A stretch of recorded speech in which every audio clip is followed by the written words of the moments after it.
दुर्दैवी पंचतारका बाबूराव अळनारकर. प्रकरण 5. खुनशी बेत. आता बाज बहादरपासून काही लपविण्यात अर्थच नव्हता. चंद्रवदनाने त्याला सरळ आपल्या वेषांतर करण्याच्या जागेत नेले. तोपर्यंत त्या दोघांपैकी कुणीही बोलले नव्हते. बाज बहादराने चंद्रवदनाच्या सुसज्ज बैठकीच्या खोलीवरून नजर फिरवली आणि तो मिश्किल नजरेने चंद्रवदनाकडे पाहत म्हणाला, काळा पहाडावर सारे जग प्रसन्न दिसते. महाराज, मी आपले हार्दिक अभिनंदन करतो. आता सांगा, तुम्हाला काय बोलायचे आहे? प्रथम मला घोरपडे संबंधी बोलायचे आहे, नंतर आपण तारकाकृती हिऱ्यासंबंधी बोलू, चंद्रवदन म्हणाला. पण आपण ते बोलण्यापूर्वी मला घोरपडेच्या कागदपत्रांवरून नजर फिरवायची आहे. कदाचित तो काही महत्त्वाचे खिशात बाळगीतही असेल. बाज बहादराने मान डोलावली आणि चंद्रवदनाने खिशातून घोरपडेचे पाकिट आणि कागदपत्रे बाहेर काढली. त्या कागदपत्रांना काहीच महत्त्व नव्हते. त्यात 2 खाजगी पत्रे होती आणि गॅरेजचे बिल होते. पाकिटात 100च्या 3 नोटा होत्या आणि पोस्टकार्डाच्या आकाराचे एक पातळ कातडी पाकिट होते. चंद्रवदनाने ते पाकिट उघडले आणि त्याला वैशाखीचा फोटो दिसला. तो फोटो इतका हुबेहूब होता की जणू तीच आपणाकडे पाहत आहे असा त्याला भास झाला. या प्रकाराचा काय अर्थ असावा याचा विचार करीत चंद्रवदनाने तो फोटो अगदी सावकाश टेबलावर ठेवला. बाज बहादर त्याच्याकडे रोखून पाहत होता. तुम्ही त्या बाईला ओळखता? त्याने विचारले. चंद्रवदन बाज बहादराचे अस्तित्व विसरला होता. त्यामुळे त्याने अगदी हळूवार आवाजात विचारले, असताही तुम्ही त्या बाईला ओळखता? त्याने विचारले. चंद्रवदन बाज बहादराचे अस्तित्व विसरला होता. त्यामुळे त्याने अगदी हळूवार आवाज विचारले असताही चंद्रवदन मोठ्याने दचकला. मी तिला पाहिले आहे, तो म्हणाला. पण बाज बहादर आणखीही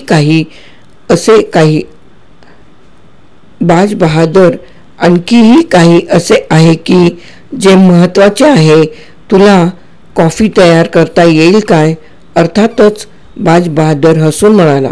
चंद्रवदनाने आपल्या स्वयंपाकाच्या खोलीकडे बोट दाखवले आणि तो म्हणाला, त्या ठिकाणी तुला सर्व काही सापडेल. तोपर्यंत मी फोन करतो. तुझी इच्छा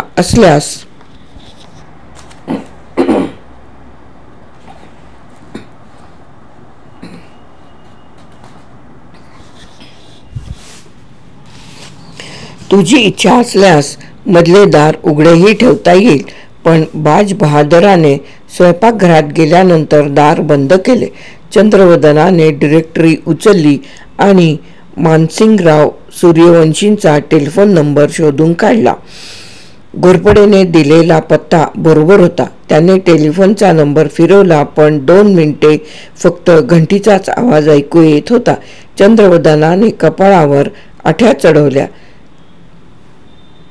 बक्षी आता त्याच्या वरळी येथील जागेत असावा.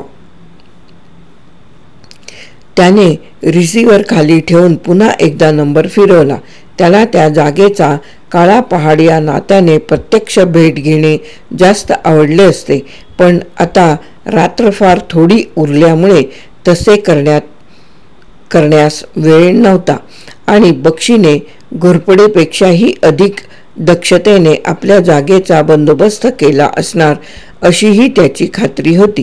तेव्हा सूर्यवंशीच्या घरात चोरून प्रवेश करण्यासाठी बरीच तयारी करावी लागणार होती व त्यासाठी बराच वेळही हवा होता आणि त्याला तर गेल्याला वाचवायचे होते व त्यासाठी ताबडतोब हालचाली करावयाला हवी होती. आणखी 3 मिनिटे निघून गेली आणि त्याला आवाज ऐकू आला. तो आवाज अतिशय सावध होता. कोण बक्षी? चंद्रवदनाने विचारले. कोण बोलत आहे उलट विचारण्यात आले. नावाला महत्त्व नाही. चंद्रवदन आवाज बदलून बोलत होता. मला सूरजलाल बक्षीबरोबर बोलायचे आहे. काही वेळ शांतता पसरली. नंतर त्याला सांगण्यात आले, मी त्यांना तसे कळवतो, कृपा करून थांबा.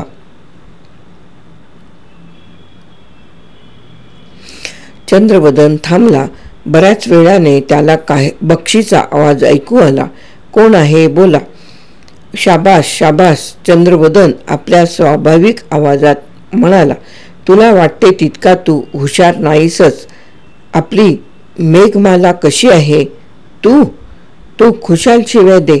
चंद्रवदन हसून म्हणाला. तुझा काही फायदा होणार असला तर शिव्या देण्यास हरकत नाही, पण एक गोष्ट लक्षात ठेव. 1 तासाच्या आत मेघमाला आणि घेला या दोघांचीही मुक्तता झाली नाही तर पोलीस तुझ्या महालक्ष्मी येथील जागेचा ताबा घेतील. पण मला ते कसे शक्य आहे? बक्षी म्हणाला. ती मूर्ख पोर कुठे आहे हेच जर मला माहीत नाही तर मी तिची सुटका कशी करणार? मरो ती कार्टी. पण तूच तिला तिची जागा सोडण्यास भाग पाडलेस ना? समज मी तसे केलेही असेल, पण ती हडळ सध्या कुठे आहे हे सैतानाला माहीत असेल, मला नाही. त्या माणसाच्या आवाजातील कातरतेवरून तो सत्य बोलत आहे हे चंद्रवदनाने ओळखले. त्याच्या बोलण्यावरून आणखीही एक गोष्ट सिद्ध झाली होती. महालक्ष्मी येथील जागेवर पोलिसांनी धाड घालू नये असे बक्षीला वाटत होतेच, पण ती रात्री पडण्याचा धोका पत्करण्याची त्याची हिंमत नव्हती. तर मग तू घेलाच्या प्रश्नावर तुझे लक्ष केंद्रित कर. चंद्रवदन म्हणाला. तू त्याला ताबडतोब सोडायला हवे. पण सुप्रसिद्ध रहस्यकथा लेखक चंद्रवदनाला चोरीचे जवाहीर विकत घेणाऱ्या बदमाशाची बाजू घेण्याचे कारण काय?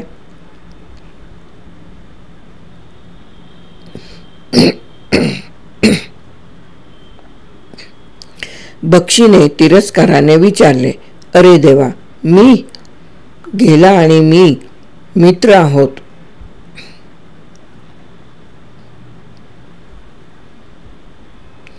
चंद्रवदन म्हणाला. त्याने त्याचा धंदा सोडून बरीच वर्षे झाली आहेत.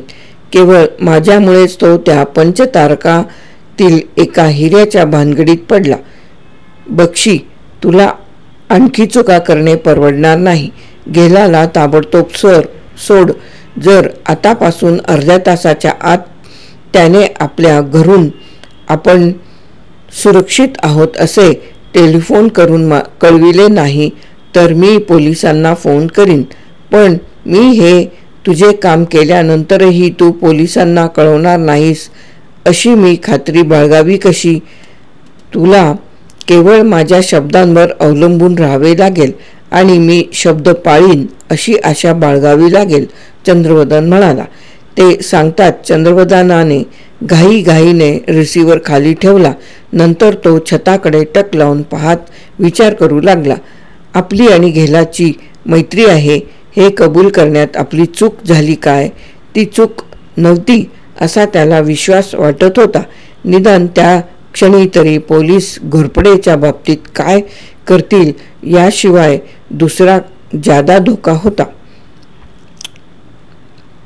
निदान त्या क्षणी तरी पोलीस घोरपडेच्या बाबतीत काय करतील याशिवाय दुसरा जादा धोका नव्हता. घेलाची मुक्तता होईलच अशी खात्री बाळगणे अशक्य होते, पण घेलावर आणखी काही संकट ओढवणार नाही असे त्याला वाटत होते. शिवाय त्या बाबतीत त्या पहाटेस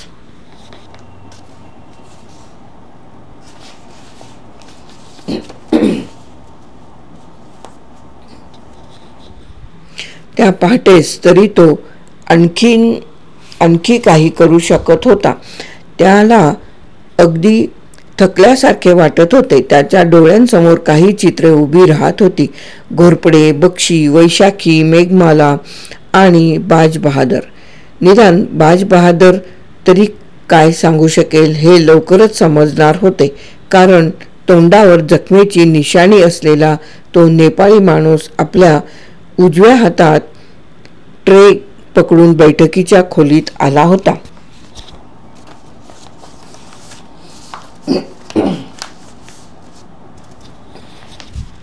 महाराज, मी पूर्वी हॉटेलात काम करीत होतो आणि हॉटेलचा मालक बनण्याची स्वप्ने रंगवीत होतो. बाज बहादर हातातील ट्रे चंद्रवदनाच्या समोर टेबलावर ठेवीत किंचित हसून म्हणाला, आणि त्यामुळेच काळा पहाडची रात्रीच्या मालकाची नव्हे बादशहाची सेवा करण्यात मला आनंद होतो. किती साखर घालू? असे दिसले की बाज बहादराने एका प्रसिद्ध हॉटेलात 5 वर्षे नोकरी केली होती आणि त्यावेळी एका बाईच्या प्रकरणात गुंतल्यामुळे झालेल्या मारामारीत त्याचा चेहरा विद्रूप बनला होता आणि तसल्या चेहऱ्याने हॉटेलात काम करणे शक्य नसल्याने तो आपल्या मायबोबीला नेपाळला परत गेला होता. त्याने ते अगदी थोडक्यात आणि निर्विकारपणे सांगितले होते. चंद्रवदनाचा त्या माहितीवर विश्वास बसला होता. नेपाळमध्ये परतल्यानंतर एका दुकानात झालेल्या चोरीच्या प्रकरणात त्याने भाग घेतल्याच्या संशयावरून तेथले पोलीस त्याचा शोध करीत होते आणि त्यामुळे बाज बहादरला घाईघाईने नेपाळ सोडावे लागले होते. मुंबईत आल्यानंतर त्याला पैशाची प्रचंड निकडीची गरज भासू लागली आणि त्यामुळे त्याचा घोरपडेशी संबंध जुळविण्यात आला होता. घोरपडेने त्याला एक हिरा दिला होता आणि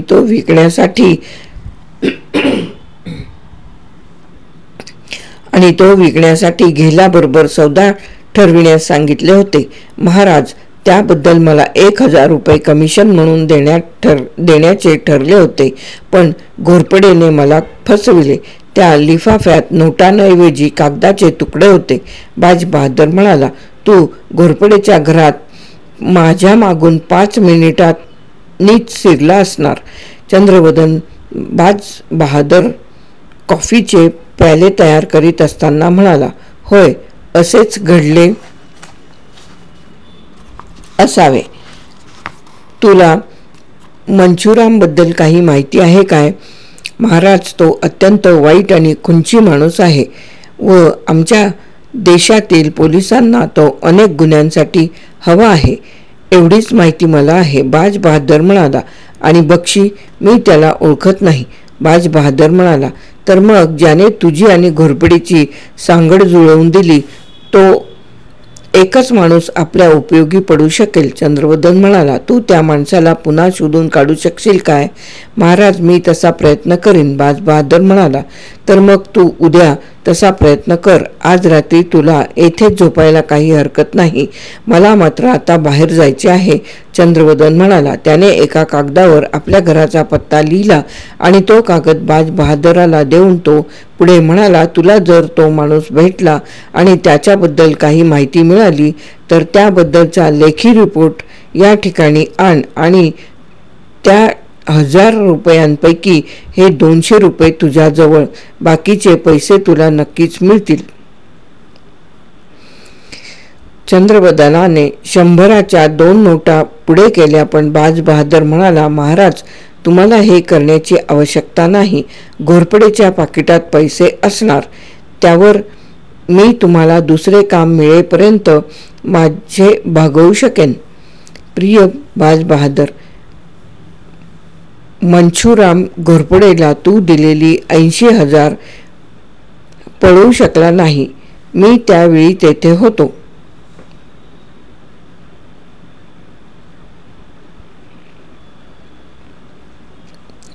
बाज बहादराने आश्चर्याने चंद्रवदनाकडे पाहिले आणि आनंदाने हसत त्याने त्याच्या पुढे धरण्यात आलेल्या त्या 2 नोटा घेतल्या व घडी करून खिशात घातल्या.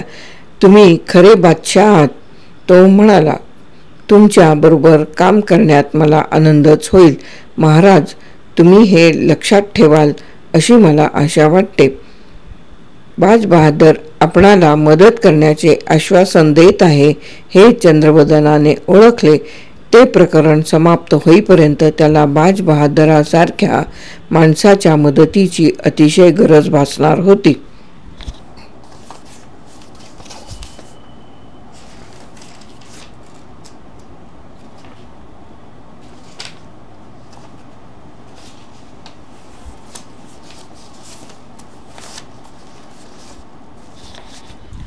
गेला अतिशय थकला असावा असे त्याच्या आवाजावरून वाटते. चंद्रवदन, तुमचे कोणत्या शब्दात आभार मानावे ते मला समजत नाही. तो म्हणाला, मला वाटले होते की माझी पण ते जाऊ दे. तुम्हाला मला काही विचारायचं आहे काय? चंद्रवदन आपल्या चौपाटीवरील जागेतून बोलत होता. तो म्हणाला, गेला काय घडले ते मला सांग. मला वरळीला नेण्यात आले होते. तुम्ही पाहिली होती ती तीच जागा असावी असा माझा तर्क आहे. त्यांनी मला प्रश्न विचारले. त्या बक्षीला बाकीच्या हिऱ्यांबद्दलची माहिती हवी होती. अर्थात त्याची प्रश्न विचारण्याची पद्धत भलतीच त्रासदायक होती. पण चंद्रवदन, तुम्ही माझी सुटका कशी करू शकला? त्याचे खरे श्रेय बाज बहादरला द्यायला हवे. चंद्रवदन म्हणाला, त्याला गेलाची मुक्तता झाली याचा आनंद झाला होता आणि गेलाचा अतिशय छळ करणाऱ्यांबद्दल चीड आली होती.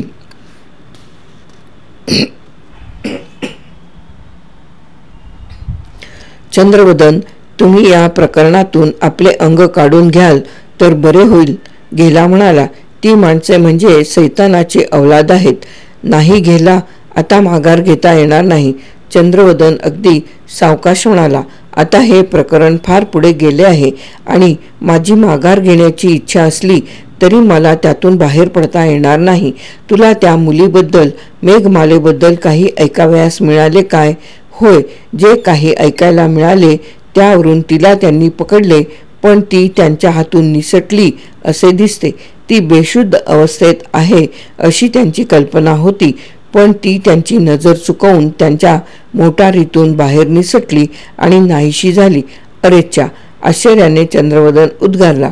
ठीक आहे गेला, मी तुझा आणखी वेळ घेत नाही. माझ्या मित्रा, तू स्वस्थ झोप. गेलाचा फोन येईल या आशेने चंद्रवदन बाज बहादराला आपल्या वेषांतराच्या जागेत सोडून चौपाटीवरील घरी घाईघाईने परतला. त्या घरावर पोलिसांची नजर असणार हे माहीत असल्यामुळे त्याने बाज बहादराला वेगळ्या ठिकाणी नेले होते. शिवाय त्याने काळा पहाडचे केलेले वेषांतर दूर करून त्याला पुन्हा चंद्रवदन बनायचे होते. गेलाचा फोन आला त्यावेळी पहाटेचे जवळजवळ 5 वाजले होते. चंद्रवदनाने बोलणे बंद केले आणि त्यानंतर 10 मिनिटांच्या आत त्याला गाढ झोप लागली होती. घोरपडे पोलिसांना काय सांगेल यासंबंधी चंद्रवदनाने जो तर्क केला होता तो बरोबर ठरला होता. कारण काळा पहाड चोरी करण्यासाठी घरात शिरला होता हे सांगितले तर त्या रात्रीच्या प्रकाराला अतिशय प्रसिद्धी मिळेल आणि तशी प्रसिद्धी देण्यात स्वतःला धोका आहे हे समजण्या इतका घोरपडे खचितच धूर्त होता. त्याच्या घरी आलेल्या इन्स्पेक्टरने फरारी झालेल्या चोराबद्दल माहिती मिळवली. नंतर सकाळपर्यंत त्या बंगल्यात नजर ठेवण्यासाठी आपला एक माणूस आपण बाहेर ठेवू असे आश्वासन देऊन तो अधिकारी आपला रिपोर्ट लिहिण्यासाठी तेथून निघून गेला होता. त्या पहाटेस बरोबर 5 वाजता घोरपडे जेव्हा आपल्या बैठकीच्या खोलीत गेला तेव्हा अस्वस्थ झाला होता. आपण घाबरून काळा पहाडला बक्षीच्या महालक्ष्मी येथील घराची माहिती दिली होती. त्यामुळे आपल्यावर कोणते संकट ओढवण्याचा संभव आहे याचा तो विचार करीत होता. चंद्रवदन घोरपडेच्या घराला भेट देण्याची तयारी करीत होता. त्यावेळी मुंबईपासून कित्येक मैलांवर मेघमाला तरुण विश्वजितकडे बंडखोर मुद्रा धारण करून पाहत होती. मी पोलिसांची इतकी का भीती बाळगावी ते मला समजत नाही, ती चिडून बोलत होती.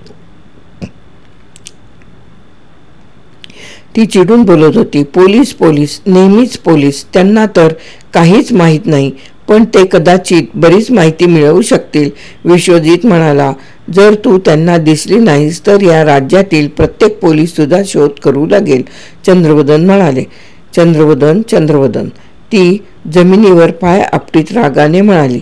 त्याच्याचमुळे तर हे सर्व घडले. तो यात पडला नसता तर काहीच घडले नसते. त्याला नुसते बोलायला काय झाले? त्याचे तुमच्या बरोबरही बोलणे झाले असणारच. लाडके, या प्रकरणाला अशा प्रकारचे अगदी वाईट वळण लागले याचे मला अतिशय दुःख होते. विश्वजित शांत आणि मृदू स्वरात म्हणाला, पण जे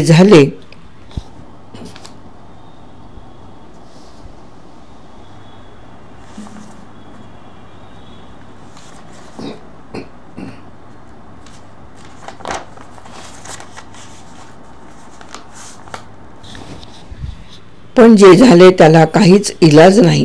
ते आता कुणी सुधारणेही शक्य नव्हते. तुला माहीतच आहे की मी माझ्याकडून जे काही शक्य आहे ते करीत आहे.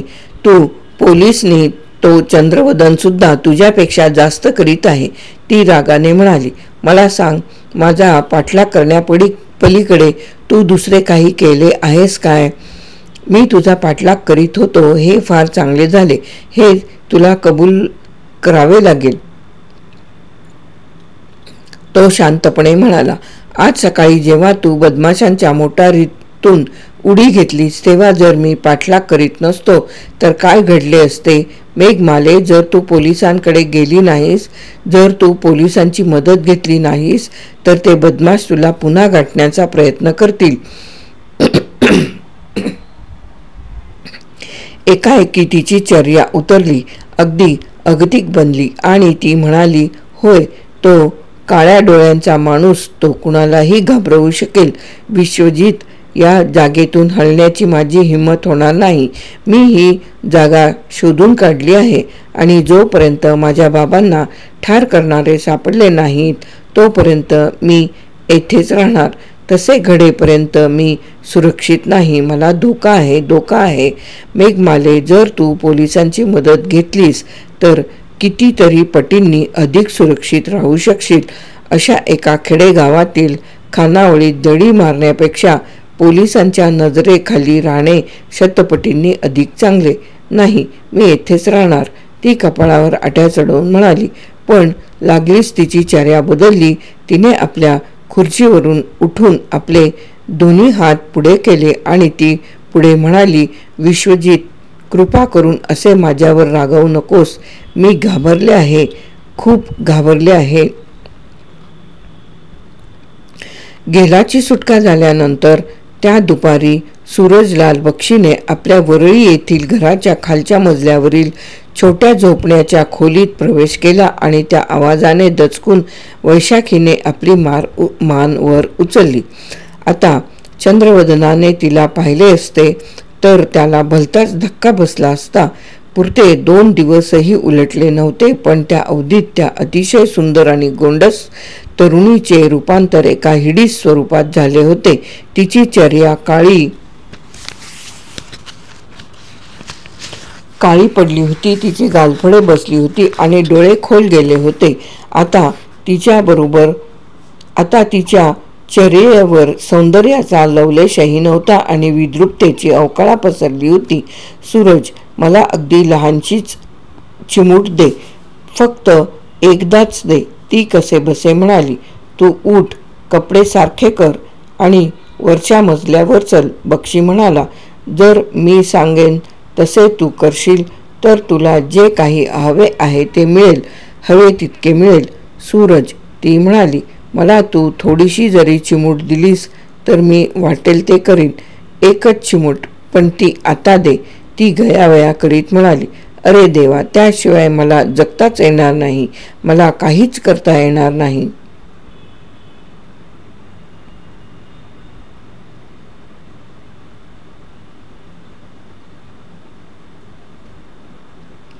बक्षीने खांदे उडवले आणि आपल्या जाकीटाच्या खिशातून एक पांढऱ्या रंगाची लहानशी पुडी बाहेर काढली. ती उडी घेऊन पुढे सरकली. तिने ती त्याच्या हातातील पुडी खेचली आणि त्वरेने उघडली आणि त्या पुडीत असलेली पांढरी पावडर तपकिरीप्रमाणे जोराने नाकाने हुंगली. त्यानंतर आणखी 20 मिनिटांनी जेव्हा ती वरच्या मजल्यावर गेली आणि तिने चंद्रवदनाची आणि तिची पहिली भेट झाली होती. त्या बैठकीच्या खोलीत प्रवेश केला तेव्हा तिचे सुंदर डोळे तेजस्वी दिसत होते आणि तिचे सर्व सौंदर्य परत आले होते. बक्षी त्यावेळी तेथे बसला होता आणि मंचुराम बरोबर बोलत होता.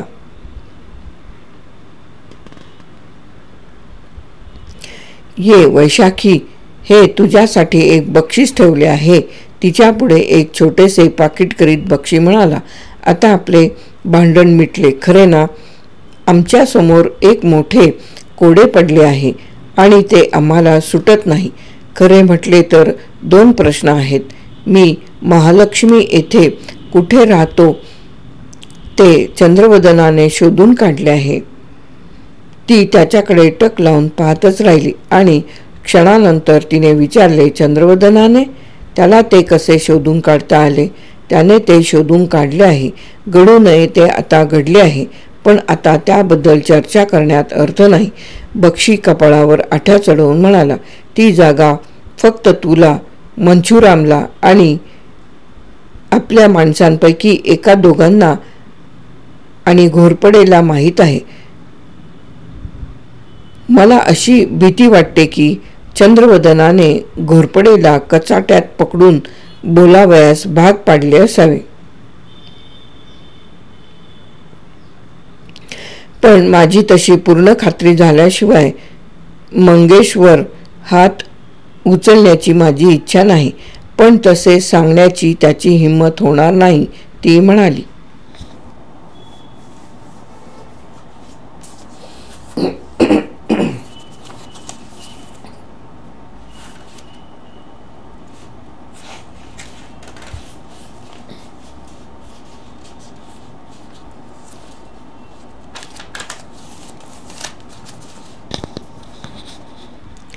कुणीही तशी हिंमत करणार नाही. पण ती माहिती कुणाच्या तरी तोंडून बाहेर पडली आहे. बक्षी म्हणाला, वैशाखी, त्या बाबतीत तू मुळीच चूक करू नकोस किंवा शंका घेऊ नकोस. चंद्रवदन ती माहिती पोलिसांना कळविली काय? मंचुरामने विचारले. कदाचित कळविलही, बक्षी म्हणाला, पण कदाचित सध्या ती माहिती स्वतःपुरती ठेवणे त्याला पसंत पडेल. तो बहुधा एकटाच काम करीत असतो. तो किती काळ ती माहिती गुप्त ठेवील हे सांगता येणार नाही. म्हणून आपला दुसरा प्रश्न त्याला येथे कशा प्रकारे आणायचे हा राहील. तोपर्यंत आपण मंगेशकडे लक्ष देऊ. वैशाखी, तू आज दुपारी त्याला भेटावेस अशी माझी इच्छा आहे. त्यानेच ती माहिती बाहेर जाऊ दिली की काय ते शोधून काढणे तुझे काम आहे. तिने मान हलवून लागलीच तसे करण्याचे मान्य केले. शाबास, बक्षी म्हणाला. मंगेशला तू बरोबर हाताळू शकशील हे मला माहीत आहे. फक्त काय घडले ते शोधून काढ आणि शक्य त्या त्वरेने परत ये. तिने तत्परतेने मानेने पुन्हा होकार दिला. लाडके, मी तुला आता दुसरी गोष्ट सांगतो. बक्षी तिच्याकडे टक लावून म्हणाला, असे मानावयास आधार आहे की चंद्रवदन तुझ्याकडे आकृष्ट झाला आहे. वैशाखी, तू त्याला त्या बाबतीत काही प्रमाणात उत्तेजन दिले आहेस खरे ना? तुम्हाला पुन्हा त्या बाबतीत चिंता करावी लागणार नाही, ती त्वरेने आणि मनपूर्वक म्हणाली. त्याने तुमच्याशी सहकार्य करूनच कार्य करावे अशी माझी इच्छा होती. त्यामुळेच मी त्याला भेटायला गेले होते. आपण हे असले बोलण्यात आपला वेळ फुकट घालवीत नाही काय? मंचुरामने कपाळावर आठ्या चढवीत विचारले. ठीक ठीक, बक्षी त्याच्याकडे पाहून म्हणाला आणि पुन्हा वैशाखीकडे वळला. वैशाखी, तू चंद्रवदनाची ही भेट घ्यावीस अशी माझी इच्छा आहे. बाकी हिरे महालक्ष्मी येथील जागेत आहेत असे तू त्याला सांग.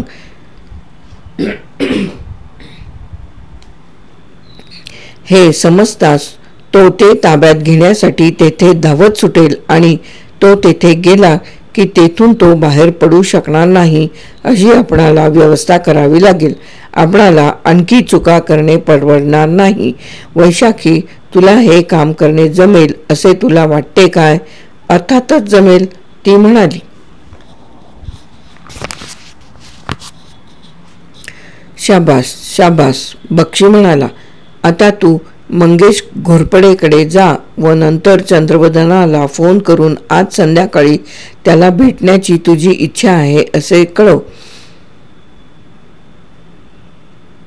तू जितक्या लवकर त्याला भेटशील तितके बरे.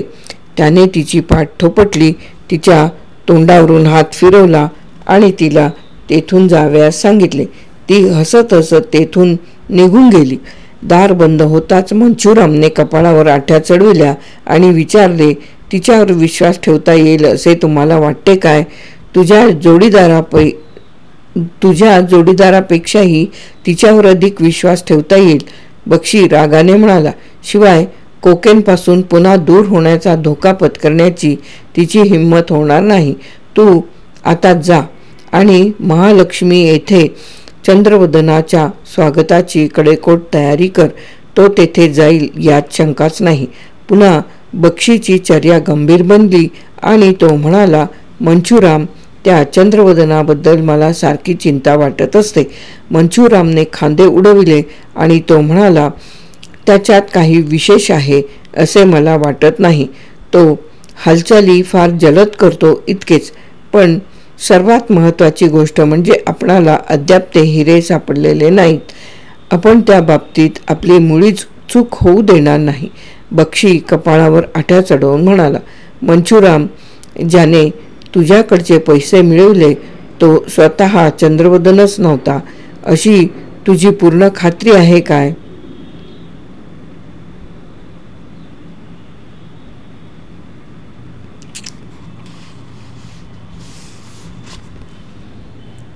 होय, तो कोणी मध्यम वयस्क चोरट्या नजरेचा काळा सावळा माणूस होता. तो चंद्रवदन नव्हताच, मंचुराम म्हणाला. पण ते पैसे ही एक मामूली बाब होती याचा तुम्हाला विसर तर पडला नाही ना? 80,000ची रोकड रक्कम मी मामूली बाब समजत नाही.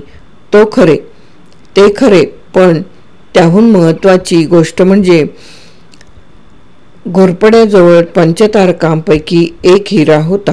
मंचुराम म्हणाला. त्याच्याजवळ तो हिरा नसता तर त्याला तो विकताच आला नसता. तो हिरा त्याला कसा मिळाला हे त्याने तुला कधीच सांगितले नाही, खरे ना? नाही. आणि जर आपण त्याला कायमचा दूर करण्याचे ठरवले तर प्रथम त्याला काही प्रश्न विचारू. ती मेघमाला आपल्या हातून निसटली ही मोठी दुर्दैवाची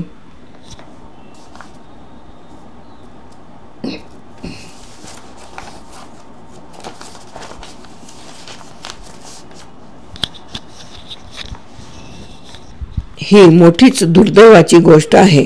मला वाटते थेरड्या राजशेखरने तिला सर्व काही सांगितले असेल. आपली इच्छा असेल त्यावेळी तिला पुन्हा पकडता येईल. मंचुराम किंचित हसून म्हणाला.